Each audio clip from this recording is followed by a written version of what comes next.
So these are all tragedies which we have been facing. So for us, this is not a matter of to do politics. When we go back, we'll be opposing BJP, we'll be opposing Nishikant Dubey tooth and nail.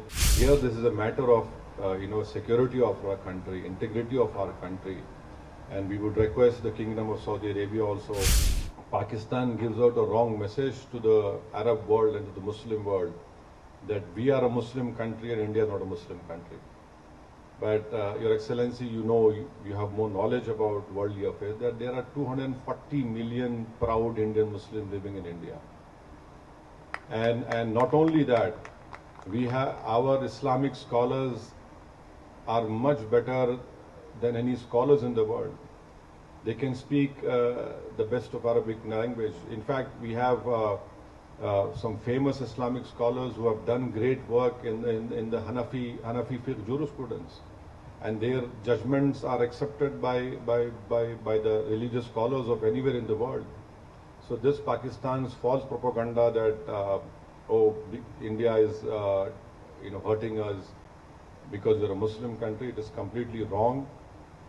And in fact, Pakistan, if it stops these Takfiri terrorist groups, there will be stability in South Asia, there will be progress in South Asia. And Pakistan has put obstacles even in the SAARC.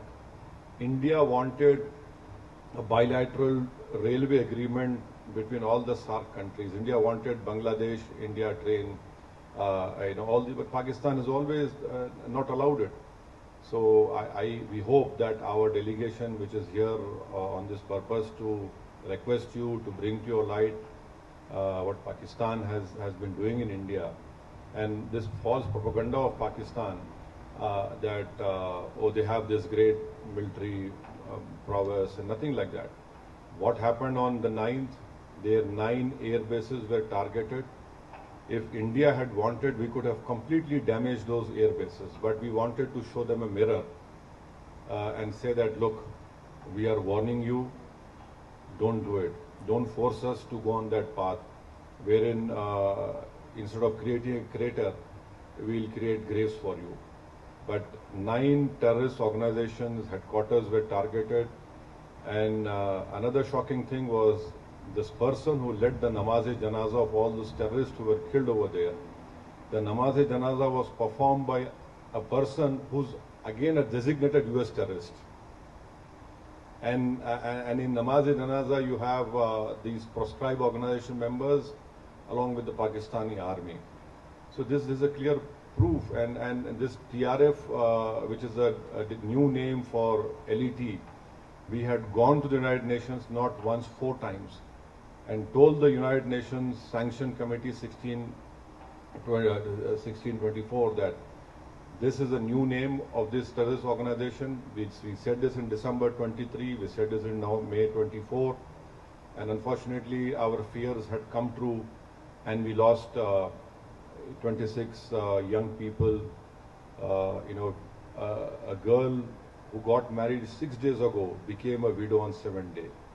So these are all tragedies which we have been facing.